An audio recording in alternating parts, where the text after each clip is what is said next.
Okay, let's dive right in. We're talking about a massive transformation in India's employment laws. The new labor codes aren't just some minor update.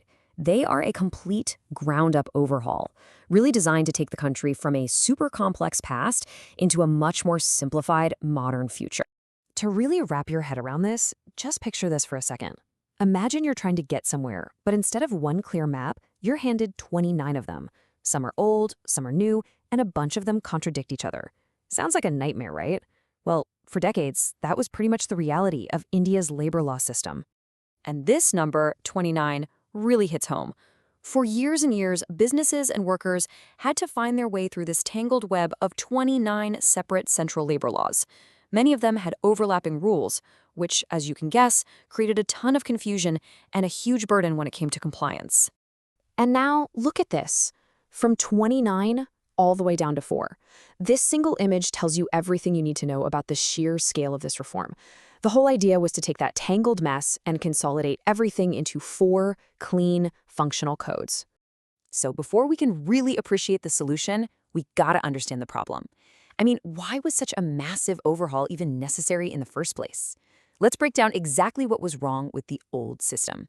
What's really interesting here is how it all lays out. First, you had a fragmented system, a patchwork of laws, many of which were ancient. We're talking colonial-era stuff. For businesses, this meant a mountain of paperwork. But what about the workers? Well, huge parts of the workforce, especially in the informal sector, were basically left out in the cold, with little protection. The old system just wasn't built for the modern world of gig workers and platform jobs. This timeline really puts things in perspective, doesn't it? Many of these laws were a legacy from a totally different time. And the need for change wasn't exactly a new idea. A national commission recommended consolidating these laws all the way back in 2002. It just took until now for this monumental reform to actually happen. Okay, so we've laid out the problem, now let's get to the solution. This is what we're calling the Great Consolidation, that journey from the tangled web of 29 laws down to a streamlined framework of just 4 codes. So here's the bottom line. The main goal was all about simplification and modernization. It was about creating a system that's just easier to understand, easier to follow, and way better suited for the 21st century workforce. The ultimate aim? To help boost employment and bring more jobs into the formal economy. Now we're getting to the heart of it. Let's meet the 4 new pillars of Indian labor law that are replacing that old clunky structure. This table is a fantastic little cheat sheet. First up, you've got the Code on Wages, which pulled together 4 old laws to deal with everything about pay. Next is the Industrial Relations Code, which merged 3 acts to handle unions and disputes. Then we have the big one, the Code on Social Security. This one absorbed 9 different acts to cover everything from retirement funds to maternity benefits. And finally, the OSHWC Code. That's a mouthful. It stands for Occupational Safety, Health, and Working Conditions, which replaced a whopping 13 acts. All right, this is where the rubber meets the road. What do these changes actually mean for people on the ground? Let's look at some of the biggest reforms by comparing the old system with the new one. And hey, if you're an HR professional or studying for those exams, this is the stuff you really want to pay attention to. So the first major change is a huge win for what they call ease of doing business. Before, a company was drowning in paperwork, multiple registrations, different returns for different laws. Now, the whole system is moving towards one registration, one license that works across India, and one single return. It just cuts down the red tape dramatically.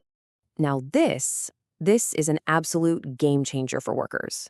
It might sound like a small thing, but believe it or not, there was no legal requirement to give an appointment letter before. Now it's mandatory for every single worker. What does that mean? It means you have written proof of your job. It brings in transparency and a much greater sense of security. And this is where things get really forward-thinking. Social Security benefits used to be for a select group, mostly people in the formal, organized sector. The new Code on Social Security is aiming for universal coverage. And, for the first time ever, it specifically brings gig and platform workers into the fold. And since this is such a big deal, the law now gives us a formal definition. A gig worker is now legally recognized as someone working outside of that traditional boss-employee relationship. Just having this definition in the law is a massive first step toward getting them benefits. Here's another fundamental shift. The whole idea of a minimum wage used to be kind of patchy. It only applied to certain industries. Now, it's a legal right for all workers. Doesn't matter what sector you're in. The central government will set a national floor wage, think of it as a baseline, and no state can set its minimum wage below that floor. This is a really significant move for gender equality at work. Old laws had all these restrictions on women working at night or in certain jobs. The new codes get rid of those barriers. As long as a woman gives her consent and the employer guarantees her safety, she can work in any sector at any time. This just opens up so many more economic opportunities. The codes also bring some major wins for fixed-term employees. They're now entitled to the same benefits as permanent workers.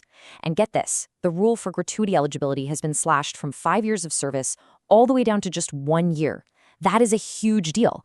It makes these kinds of jobs much more secure and fair. Okay, so we've looked at the specific changes, but let's zoom out for a second. What's the big picture here? What's the strategic vision behind this massive effort? What are the real core goals? This slide basically connects all the dots for us. The vision is really fourfold. 1, boost jobs by making the rules simpler. 2, improve life for workers with universal social security and fair wages. 3, make India more competitive on the global stage. And 4, like we saw, make it way easier for businesses to operate and grow. And we'll end on this official statement, which really captures the whole spirit of it. The idea is to create a balanced ecosystem that helps everyone: workers, women, young people, and industries. The big question now, of course, is how well these historic codes will be put into practice to actually achieve that vision.